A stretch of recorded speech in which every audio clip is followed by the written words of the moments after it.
Today's food service climate is ever changing, but Chobani's high quality and nutritious offerings are up to the task. Whether it's refreshing your menu, preparing dine-in dishes for takeout, or creating that perfect latte, offer your guests endless, better for you possibilities with Chobani. Welcome to ACF Chefs Forum. It's so important for culinarians to connect, to share, and offer inspiration and mentorship, which is exactly why we're excited to have an expert here with information just for you, the leaders and future leaders of the food service industry. Thank you again to Chobani for their support of ACF and today's education, and for allowing us to bring you today's amazing educational opportunity. And of course, Chobani is a great addition to any breakfast, so very timely for today's subject as we focus on biscuit making techniques. I'm Jackie Pressinger, American Culinary Federation's Director of Strategic Partnerships, and I'm delighted to welcome you to today's webinar and appreciate you all tuning in for this great demonstration. I hope you're ready to be inspired. During this session, we'll be taking questions for Chef Virginia Willis live during the webinar as we are able. Please make sure to use the chat function to collaborate with other chefs and culinary students tuning in, and the Q&A function to pose questions to today's featured chef. All right, so let's get that conversation going in the chat. If you haven't already, please let us know where you're tuning in from today. And just a little background on today's featured chef. Georgia-born, French-trained chef Virginia Willis is a chef instructor for the Food Network Kitchen, as well as a James Beard award-winning cookbook author and a member of the Seafood Watch Blue Ribbon Task Force. Her cookbooks include Fresh Start, Secrets of the Southern Table, Lighten Up Y'all, Bon Appetit Y'all, Basic to Brilliant Y'all, Okra and Grits. She is a former TV kitchen director for Martha Stewart, Bobby Flay, and Natalie Dupree, and has worked in Michelin-starred restaurants and traveled the world producing food stories. Chef Willis has appeared on Food Network's Chopped, CBS This Morning, Fox Family and Friends, Martha Stewart Living, and as a judge on Throwdown with Bobby Flay. Chef Virginia has been featured in the New York Times, the Washington Post, People Magazine, Eater, Food 52, and has contributed to Eating Well, Garden & Gun, and Bon Appetit, and more. The Chicago Tribune praised her as one of the 7 food writers you need to know. Chef Virginia has embraced her new healthful outlook on life and has become a cheerleader for those wanting to make their own life changes. So if a French-trained Southern chef can do it, you can too. I could really go on and on. She's such an accomplished culinarian, but at this time, I'll pass the presentation over to Chef Willis. Thank you, Chef. Oh my gosh, how wonderful. Thank you so much, Jackie, and thank you everybody for joining me. I know that many of you know how to make biscuits, so I appreciate your time.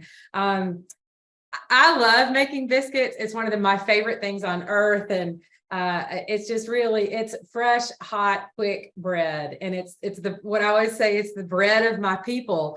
You know, Southerners are famous for biscuits, and so I want to sort of step back for a second and look at the recipe, and I've done some interesting things this morning so I can show you a couple of different flours. I have been making this particular biscuit recipe since I was about 3 years old. There are literally photographs of me standing in my grandmother's kitchen on a chair making biscuits with her. The cool thing about biscuits, or one of the many of the cool things about biscuits, is there are a lot of different kinds of biscuits. And it's as simple as flour and fat and liquid and leavener, right? And so when any recipe, as y'all know, with any recipe, when you're dealing with a limited number of ingredients, that means that those ingredients each ingredient is really, really important. So the first thing I want to do is to start talking to you about the flour. And what I have here, we'll pull these back so you can sort of see them up close. So I decided to make biscuits with 3 different kinds of flour. And this first one is Anson Mills colonial style pastry flour. It's a bolted flour. It's basically the wheat is ground and then it is sifted through silk. So the name of this flour is also crema because it's so soft like cream. It tastes amazing. I mean, it tastes amazing. When I was making the biscuits this morning, I just reached over and pinched a piece of dough, and it was all I could do not to keep eating that dough. But this is the Anson Mills pastry flour. And then here in the center, I have King Arthur all-purpose unbleached flour. All right, so we've made some biscuits with those. And then the last of the three that I have to show you, this is White Lily. So this is a traditional Southern flour. It's widely available in the South, but you have to pay $4 million to get it outside of the South. This is a White Lily flour. This is a soft winter wheat flour. So going back through them, you know, I said that it makes a difference with what kind of flour that you use. So they all are red wheats. The King Arthur is a hard wheat, and the White Lily is a soft winter wheat. So when I discuss it with people who are less familiar with the intricacies of gluten and flour and things like that, I always try to explain, just like there are different kind of apples, like if you go to the grocery store, you'll see Red Delicious and Granny Smith and Honeycrisp. There are different kinds of wheat, of course. So some kinds of wheat are very appropriate for making sourdough and rustic bowls and things that have like a really tough crumb, right? And then some wheat is more appropriate for pastry and light and delicate cakes and pie crust and things like that. So biscuit flour is actually closer to what would be used for pastry flour. And what I try to do to tell folks about it. So if we imagine gluten, so we're going to talk about, let's start out talking about gluten. So gluten is activated with moisture and motion. It is a result of the natural protein in the flour. So pastry flour, cake flour, White Lily flour is a fairly low protein flour. All right. King Arthur is all-purpose. It's more in the middle. And then we have flours like bread flours that would be super high gluten, super high protein flours. So there's a correlation between tenderness and gluten and protein content. So that is one of the most important things that you can sort of grasp when you're talking about making biscuits and the type of flour. This colonial style silk bolted pastry flour is beautiful and delicious, but not everyone is going to have the opportunity to bake, certainly like in a restaurant setting or in a hotel setting with that flour. It's going to completely depend on your guest, your customer, and the experience. But King Arthur makes a good biscuit. It really does. There's no doubt about it. It's a sturdy flour. It'll hold up. And I'm going to show you what they look like. The only thing that I wanted to end with the White Lily flour is that if you can't find White Lily flour, you can use cake flour, right? So you can use cake flour. What I often suggest is to do a combo. So like for this recipe, and I'm doing just a small recipe for everybody, and we'll have some information so you can have a larger batch recipe. What I do when I'm trying to replicate White Lily, and I'm in an environment where I don't have any White Lily, is that I will do a mixture of 50% cake flour and 50% all-purpose, say King Arthur. And that's going to get a little bit closer to that soft winter wheat. So I hope I started to say, do I need an hour? Just an hour for biscuits? Are you serious? I could talk about biscuits for like ever and ever. But let's keep going on the protein part. So I'm going to get the information from Catherine at Anson Mills about the protein content of the crema. I'm not certain about that, but I will tell you that King Arthur, the protein content for King Arthur is about 4 grams, and White Lily is 2. So that's 50%. That's a huge difference, and that does make a very, very different flour. So the Anson Mills, though, it's just really beautiful. Like I said, and it comes, I ordered it for you, and it comes in this awesome, it just feels like a present, right? And this was freshly milled, and I'm going to keep it in the freezer because it's whole grain and it's got all the goodie in it, right? Only the bran has been removed.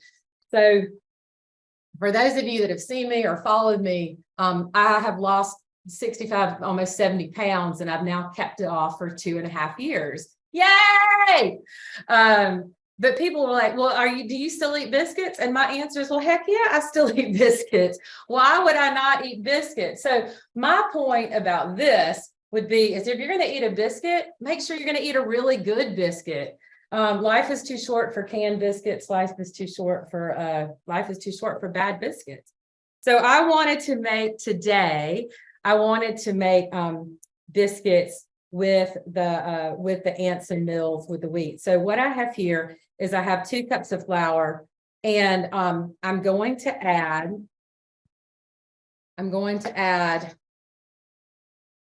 1 tablespoon of baking powder, and then 1 teaspoon of fine salt. So I like to use fine salt when I'm baking. I use coarse kosher salt with all of my savory cooking, but I most often use a fine sea salt when with baking. And there are some, Scott Peacock is really famous for his biscuits, and he makes his own baking powder. And I think that's wonderful. And I'm certainly not making fun of Scott by any stretch of the imagination. And it can make a difference, but he basically makes his baking powder fairly fresh. And that's not always something that's accessible for everybody, but he's got some great biscuit info. And on that note, let me just tell y'all before I forget, because I get so excited about talking about biscuits. So we have ACF and I have partnered together, and we've got a giveaway on Instagram. So I've got on my Instagram, which is @Virginia Willis, I have the most recent post is a photograph of biscuits. And so if you go in and like me and like ACF, like the post and tag a friend, you'll be entered to win a copy of my book, Secrets of the Southern Table. And I have wanted this for years in my books, and the publishers really tell authors what to do. It's not what you think it might be. The publishers tell the authors what to do, not the other way around. But I had been fighting for a step-by-step, let me see if I can get over here, a step-by-step how-to. So you'll be able to have the link to the video later, of course, but I have a super deep dive on biscuits, on biscuit making, on all the things about biscuits and Secrets of the Southern Table. So if you go to Instagram and do all the things that are in the how to do it, then you can win a copy of the book, and I'll be happy to sign it for you and send it to you. And forgive me, but that part is only US only. So I don't know if we have any other folks from other places. All right, so I have my flour, my salt, and my baking powder. And then I have a biscuit. This is just a biscuit cutter, pastry cutter. And even when I'm teaching to home cooks, I always like to show people how to do things by hand first. Obviously, when you're making hundreds and hundreds of biscuits, making it by hand can be a little bit tricky. So a couple different suggestions for that. The whole idea is that you're just trying to cut the butter into small pieces. So if I'm making it in a Roboku, if I'm making large batch biscuits, what I will do is I'll mix all of the dry ingredients together. And then I'll take a portion of the flour, salt, baking powder mixture and put it into the Roboku and pulse it in until the butter is small pieces. And when that butter is small pieces, then I will incorporate that buttered flour back into the larger amount of flour, right? And then it can either be put into back into the Roboku a little bit at a time, or you could also do it like in a large bowl mixer. The whole thing is with biscuits and wanting that tender, fluffy biscuit is that you don't want to activate the gluten, right? So I talked a little bit a few minutes ago, low gluten, high gluten flours. So gluten is activated with moisture and motion, right? So what's happening here as I cut the butter in is that it's actually coating the flour with fat. And it's just like if I were to spill oil on this countertop, it would make it impermeable to water. It sounds like a really big word to talk about an oil spill, but it prevents the absorption of moisture. So that's why it's so important to cut that butter into the flour. So here I've just got, I've got this particular recipe, which is just like a home cooked recipe, obviously, is 2 cups of AP flour, 1 tablespoon of baking powder, and 1 teaspoon of fine sea salt. And so I have, it's pretty cold. It got a little bit warm just sitting here, but I just cut the butter into bits, just like that. And then now I'll cut it into the flour. So let me make sure I'm in a good spot there so you guys can see it. Okay. You know, many, many years ago, my godchild came to visit me when she was a little girl, and I wanted to tell her all the different kinds of biscuits. So we were making tons of biscuits. You can make lots of different kinds. This one is a buttermilk biscuit. You can make biscuits with heavy cream. You can make biscuits with yogurt. A little shout out to Chobani there. You can make, there is a kind of flour called self-rising flour, which is essentially very much mostly available in the South, the American South. And it is a combination of usually a soft winter wheat flour like white lily, and it already has the baking soda and the baking powder in it. So that's like super easy, right? That's like super easy because all you basically do is add the fat and add the liquid and go. So I was teaching my godchild Ruby about the different biscuits. And we were rolling out the biscuits one day, and you'll see I have a propensity for nibbling on dough. But I reached over and I took a little piece of the dough and I tasted it, and I said, "Oh my gosh, that tastes like my childhood." And Ruby, she's a little 8 years old, and she reached over with little tiny little fingers and she took a pinch and she tasted it. And she goes, "Your childhood tastes good." That's one of my favorite stories. Okay, so I'm going to cut the butter into the flour. And so let's talk about laminated biscuits. So these are cakey biscuits, and there's also the flaky biscuits, which are as a result of lamination. There's also super cakey biscuits. And if you Google Touch of Grace biscuits, those are Shirley Courier, the food scientist. Those are her biscuits. So if you are on a biscuit quest, I highly suggest that you Google Shirley Courier's Touch of Grace biscuits, and her biscuit dough looks almost like cottage cheese. It's that wet. It's that wet. And you basically scoop the dough, batter dough into flour and sort of powder it almost like you're powdering like a baby's bottom, right? You're powdering it, and then you set it into the cake pan, and they sort of spread out, and they've got a really high fat content, and they're a great make-ahead biscuit. A friend of mine texted me this morning and said that she had not made biscuits in many years, and that she wanted to make biscuits for this weekend, and that she wanted to make them ahead. And I cautioned her, because I have to tell y'all, biscuits are not a great make-ahead bread.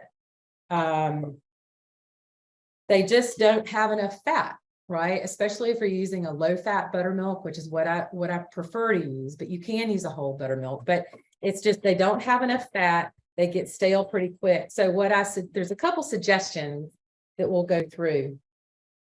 So hopefully everyone's with me so far. I feel like I'm just babbling. Jackie, are things happening in the chat? Oh, absolutely. Everyone's excited. We have some questions coming in. We'll get to them following your presentation today. But everyone's excited so far. So thank you. Awesome. Okay, so let me show you all this. So you can see there's some little tiny pieces of butter still, right? Peas, lentils, something like that. So we just want tiny little bits of flour. All right, and then I have buttermilk. So let's talk a little bit about the buttermilk. So you can get lots of different kinds of buttermilk now. And meaning, once upon a time, buttermilk was the liquid that was, of course, left over from churning the butter. It was more naturally low in fat because all the fat had coagulated and turned into butter. And so the buttermilk was what was left over, and it was known as the whey. Now you can find whey now.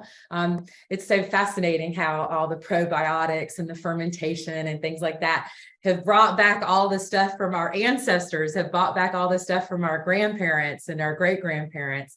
There's a wonderful butter company here in Atlanta called Banner Butter, and they sell their whey, and you drink it and it just feels like, oh, it's so alive. It's just wonderful. Most buttermilk that you are able to get from purveyors and are able to get from the grocery store is a cultured buttermilk. So that is milk that they took the milk and they added cultures to it to sour it. And it is not what would be left over from making butter. You can purchase low fat cultured buttermilk, and you can purchase whole fat cultured buttermilk. So it's up to you. It's up to your taste buds. It's up to what you think your guests are going to prefer.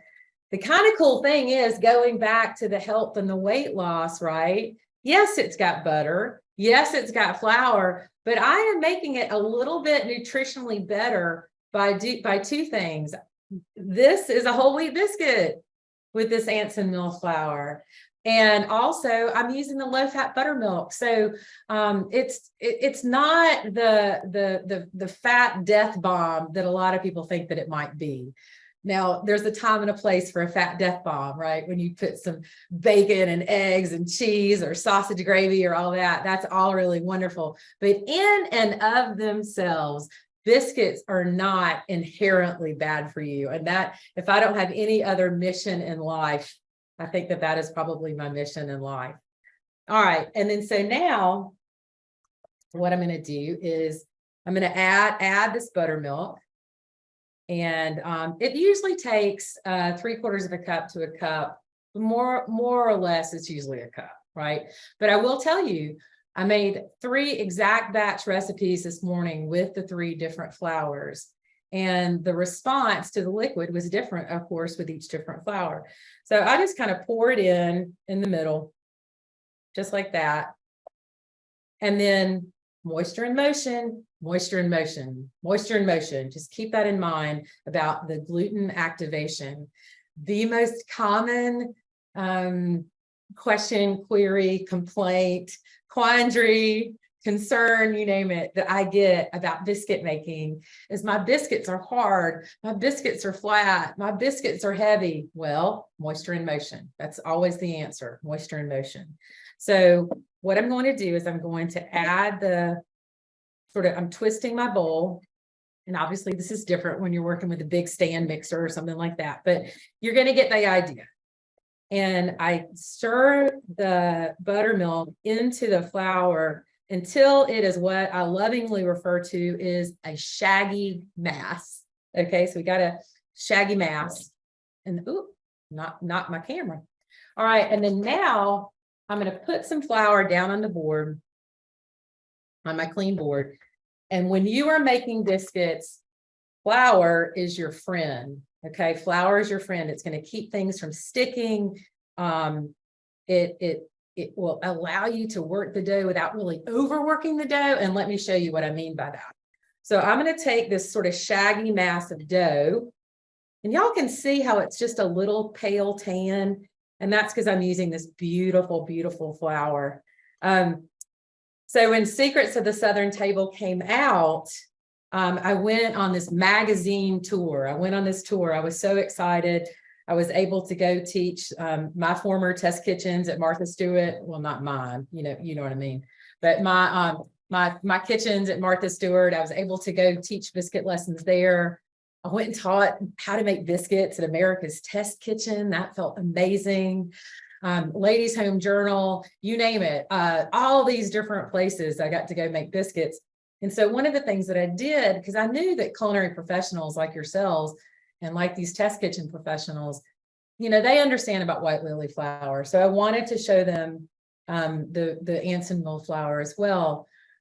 But I also wanted to show them the white lily because it's not as widely available. Well, it turned out I used to live in Massachusetts, and I always would keep 10, 15 pounds of white lily in the refrigerator.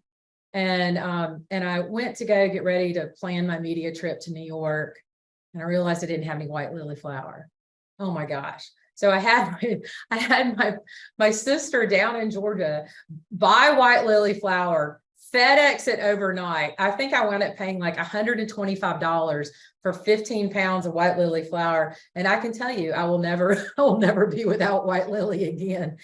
But I also I love this. Okay, so shaggy mass, powdered, coated in flour. And then I'm not going to knead it like a bread dough, but what I want to do is kind of like fold it over on itself. And you can see down in there how that baking powder is already starting to activate, and we're getting some channels and tunneling there. So flip it over just a few times until and this is wet. This dough is pretty wet, a couple times. So I'm not kneading it.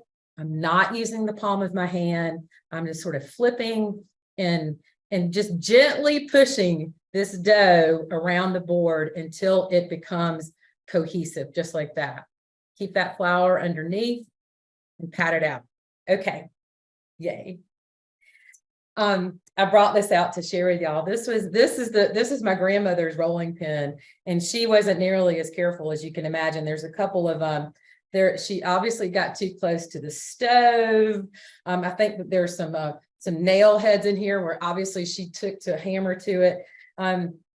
But I think that many of you probably have a similar story. You may have had someone really important in your life that got you in the kitchen, right? So I'm so excited about being here today. And I was telling Jackie before our class started, as a non-traditional chef, as a non-traditional restaurant chef, I should say, as a cookbook author and a culinary professional. I've run kitchens, and I've been in charge of test kitchens. I've been in charge of all the food on Martha Stewart's show. If you don't think that's a damn job, then let's talk about it. But having this affiliation with ACF is really, truly important. And I appreciate and I'm honored by it. And then also, I think at the same time, by sharing this really personal recipe with me, able to, honor my ancestors at the same time. All right. So when you're rolling out dough, what you want to do is you want to start in the middle and go back, and start in the middle and go forward, and then rotate the dough. And that's how I roll all my doughs. Pie crust, pizza dough, whatever you name it. Pizza dough a little bit less so because you can manhandle that. But any dough that's gentle needs to be treated gently in the middle and back, and in the middle and forward, and then rotate. And you can kind of see when I'm touching this, it's a tender dough. And then that's it. So about an inch thick. Okay, just about an inch thick. And then here I have some different biscuit cutters, some well-loved biscuit cutters. There's the traditional biscuit, which is about 2.5 to 3 inches. And then some of these bigger cutters, they're called cat head biscuits. And I made cat heads today because I love a cat head biscuit. And they're called that. They really are called that. This isn't something that was made up on the internet or TikTok, right? This is a real thing. And it's a big biscuit, and it's called a cat head because it's as big as a cat's head. So when you're punching out biscuits, all right, I got to make sure I'm on track here, Jackie. I'll just keep talking about biscuits forever and ever. All right, so I'm going to powder my flour and powder my cutter. And then this is so important. If you're not paying attention, wake up and pay attention. So I want you to take your biscuit cutter and just press. Do not twist. Because if you twist, you might pinch the edges. So just punch it out and then punch it out. And then let me get a baking sheet, and I'm going to show you what's next.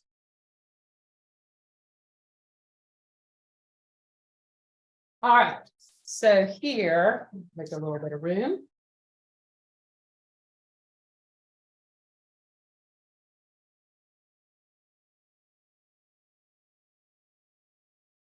All right, so here's the deal. If you put, I always say biscuits are like people. If you put your biscuits together touching, right, like that, if you put your biscuits touching, then they'll be softer. right? If you're touching your neighbor, if you're nice to your neighbor, but like not in a weird, creepy way, your edges will be softer. And then if you put the biscuit over here all by itself and it doesn't have any friends, its biscuit edges are going to be crispier. Now, from a practical standpoint, not just I'm trying to tell a cute story standpoint, these biscuits that bake next to one another are going to have moister edges. And then if you imagine like a whole baking sheet of biscuits, so from a preparation standpoint, the touching biscuits is going to give you a little bit more time to prevent staleness, right? To prevent that biscuit from going stale.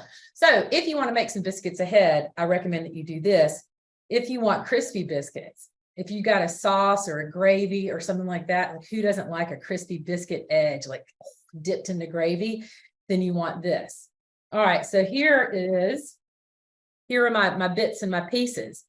Now, your inclination would be perhaps to just take this and to put it into a ball. Gluten, moisture in motion, forms these spider web-like strands, right? And so what happens is we've been so delicate and so gentle and just not moving them so as not to overact these gluten strands. So if we were to just take this dough and knot it up in a ball, we would get a knot, right? So that's the thing here. So when you are re-rolling your dough, whether that's biscuit dough or pie crust dough, anything like that, what you want to do instead of knotting it all together is layering it. This is not going to create lamination. Let me just be super clear about that. But what it will do is it just will make a little bit less tough biscuit. So I put it into a pile just like that. And then I just generally sort of pat it together. And it's not going to be as pretty. And I'll show y'all a little bit, but flour is your friend again. In the middle and back, and in the middle and forward. And you can still see some better pieces, like even though I've been manipulating this dough. Same deal, punch, punch. And they're not going to be as pretty. Sometimes they're going to have some cracks, and you can even see just that little bit. Let me show y'all what this looks like. So that was my first punch, and you can see how soft they are. And then this second bunch, the ones that I just punched, you can see that they're a little bit, the dough is just a little bit tighter already, right? It's just a little bit tighter, better way to put it. All right, so when you keep going, you kind of start getting into trouble. And one of the things that I do when I'm teaching a biscuit class, like I'll take this, I could probably get one more out of that for real. But let me tell you what you can do instead. So, two things. So when I'm teaching a biscuit class, so if any of you are going to be taking this lesson and teaching your staff or teaching some interns or teaching your class, what I always like to do is I'll take some scraps and I'll treat it like a loaf of bread, treat it like bread, like manhandle this puppy, treat it like pizza dough, knead it and knead it and knead it and knead it and knead it until you punch it and the gluten starts bouncing back, just like you're making sourdough or baguette or something like that. Just take it and keep on kneading it, so that when you bake it, you can show it's visible. And I'm about to show you what you can see. Now, however, let me tell you what you can also do with your biscuit dough. So when you have scraps like that, most people, or many people, I should say, do cinnamon rolls and pecan rolls and blueberry rolls and things like that with yeast dough. But hey, guess what? You can do it with biscuit scraps. So let me just clean up just a second, and then I'll show you the biscuits that I've made. I'll show you the cinnamon rolls that I made, and then we can also take some questions.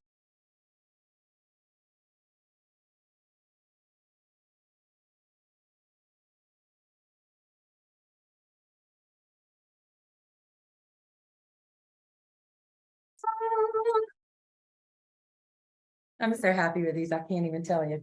Okay, so let's talk about what's what. And you can see all the different biscuits. Okay, so the first batch that I want to show you, see if I can get these in line. Okay, these are the Anson Mills Crema Heritage 1850 silk bolted flour. These are two that I baked touching side by side. Okay. When you're baking a biscuit, I also want to show you the bottoms, right? So you want some of that because it tastes so good, but you want a nice dark bottom. And then I'll even, use especially if I'm doing huge sheet trays, I might want to poke my thermometer in the middle of it just to make sure. I mean, I'm kind of lying about this, but until you get to a point where you've been making biscuits forever and ever, like I have, it's not a bad idea to use a thermometer. And 205, 210, it'll get pretty hot. Let me take a pause for a minute.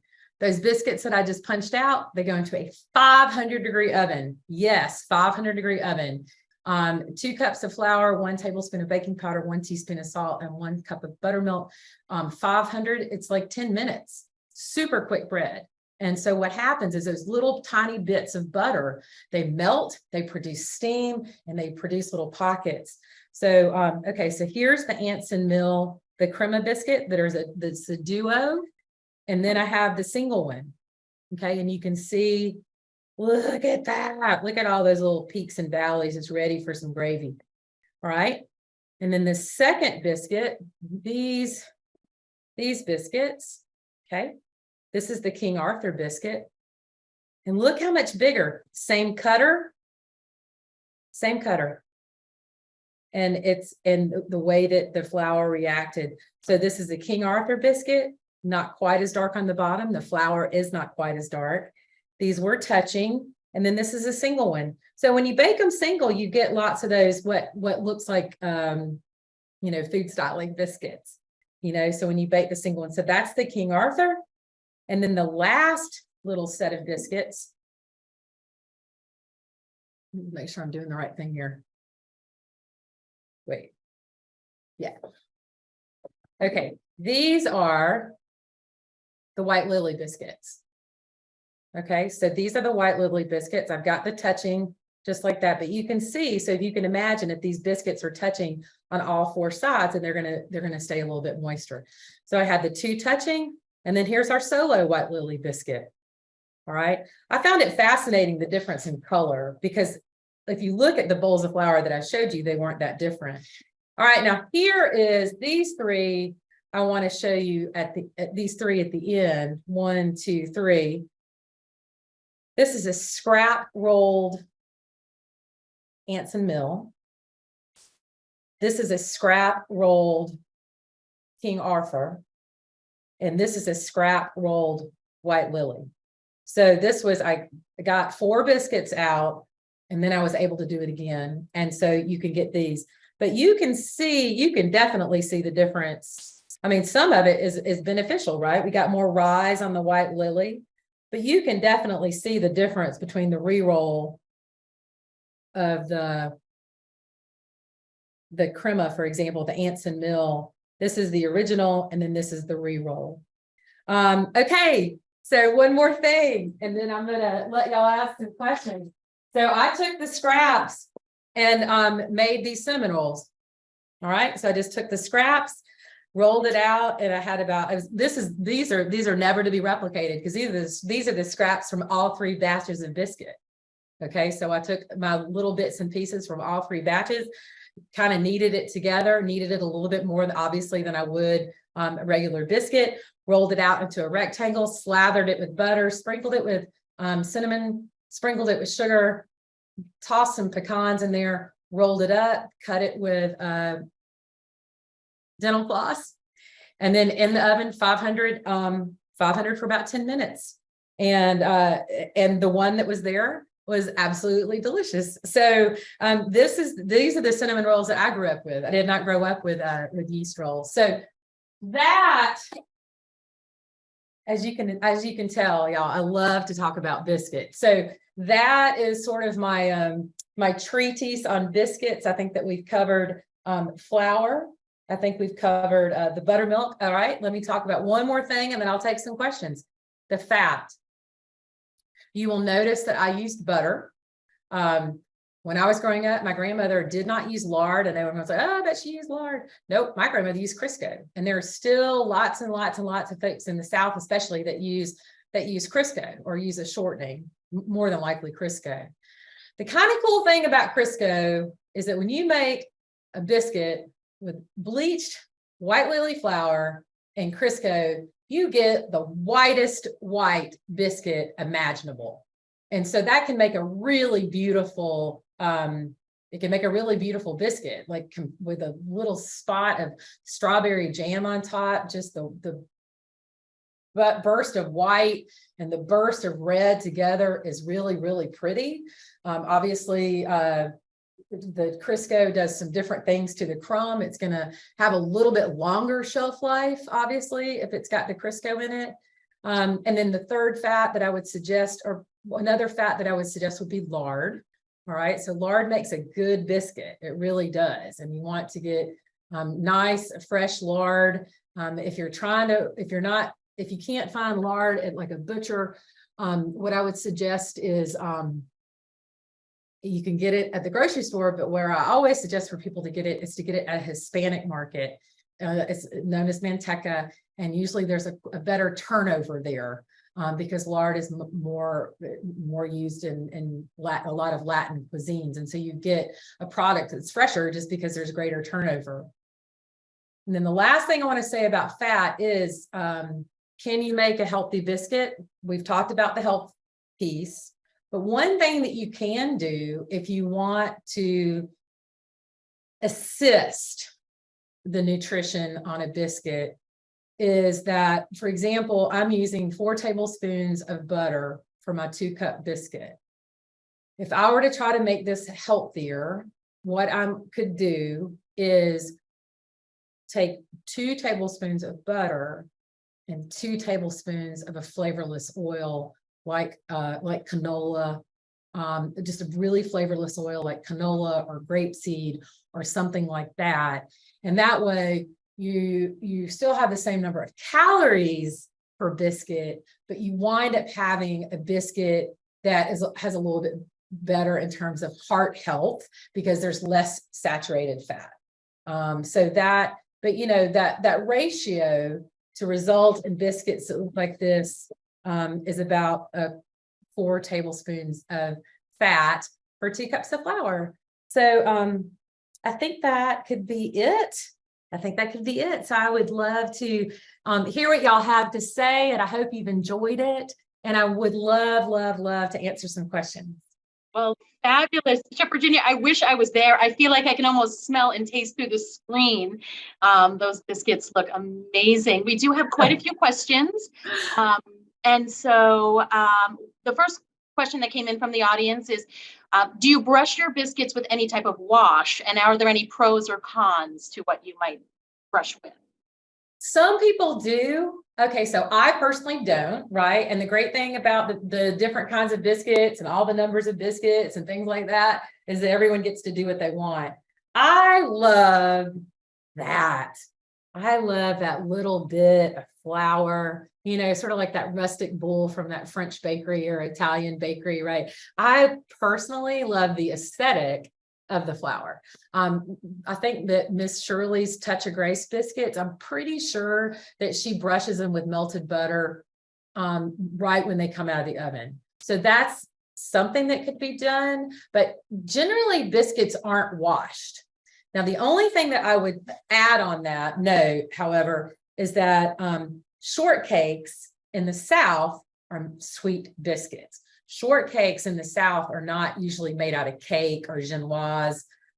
We wouldn't know how to say genoise, right? So shortcake in the South is usually made out of biscuits. And so what happens is that a little bit of sugar is added to this dough. Vanilla might be added to this dough. And then it would be washed either with like water and then sugar sprinkled on top. But generally that would be the only time that you would put a wash on biscuits. Wonderful. Well, thank you very much. The next question is, do you have any suggestions for uses of biscuits that might have not sold at the restaurant the day they've been prepared? Can they be reused or repurposed into any other dishes? Yeah. So Suzanne, I never say her name right. Suzanne B. How about that?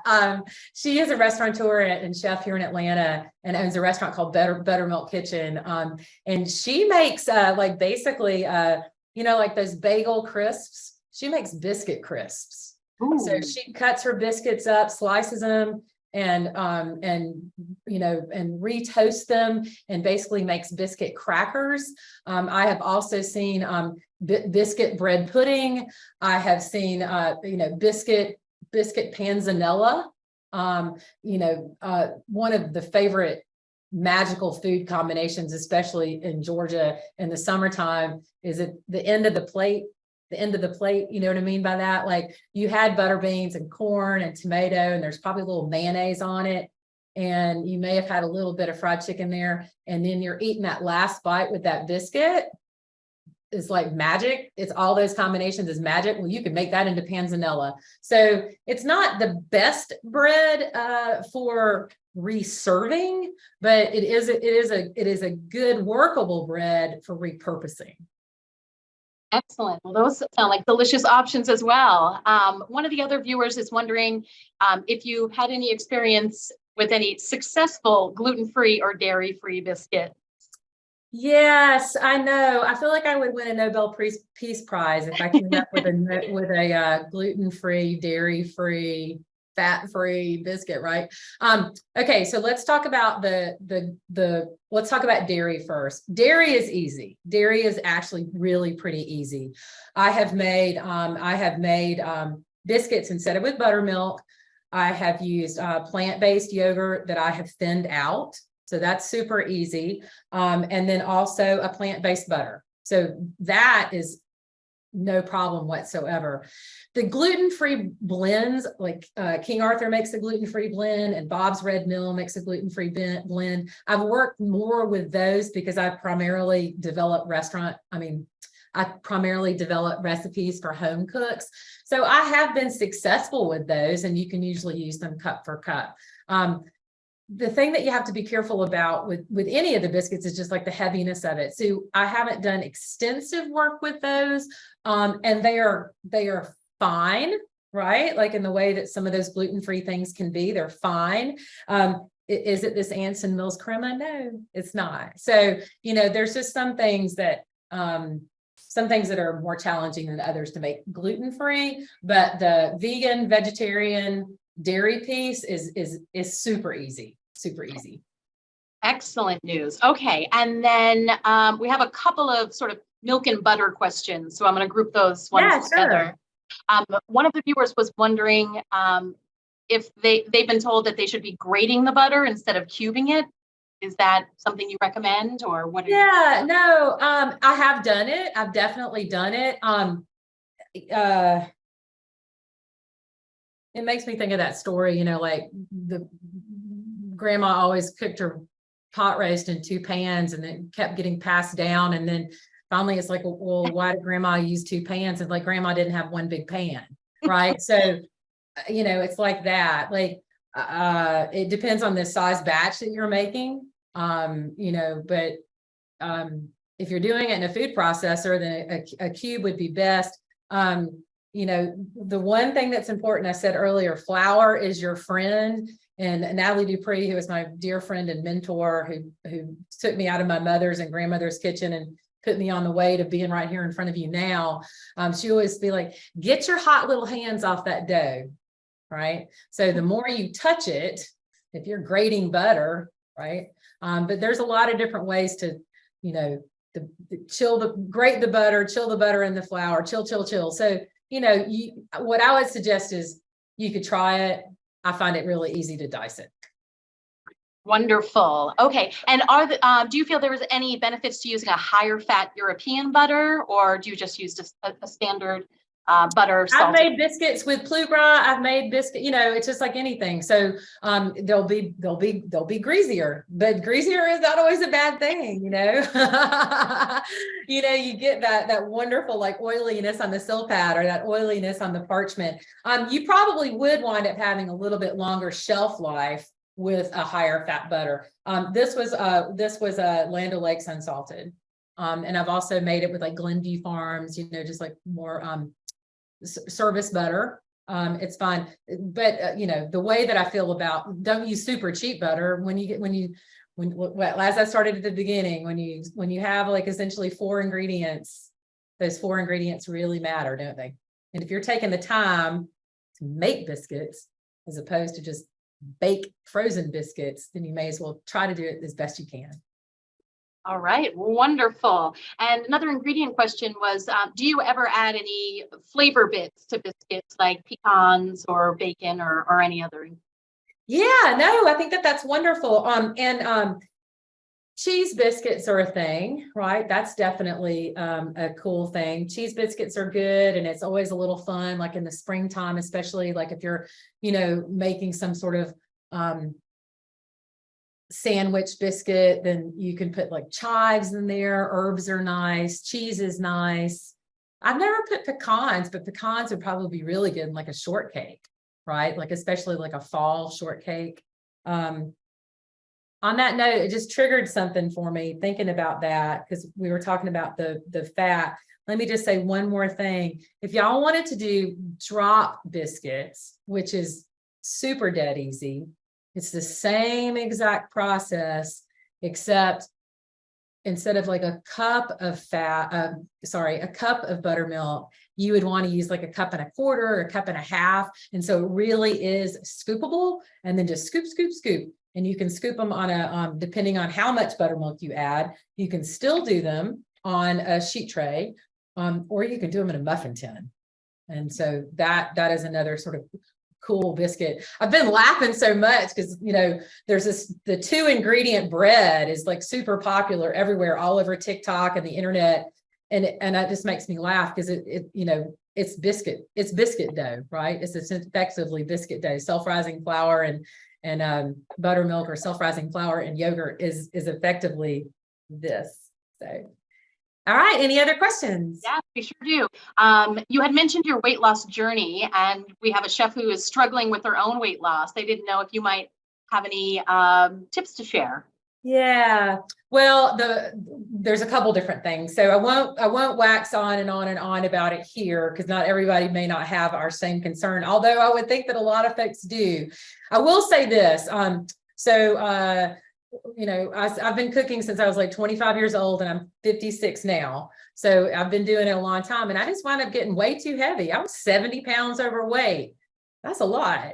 And so this is the first thing I want to say. If you are facing that, then don't quit before you start. Like, don't think, oh my God, I'll know 70 pounds.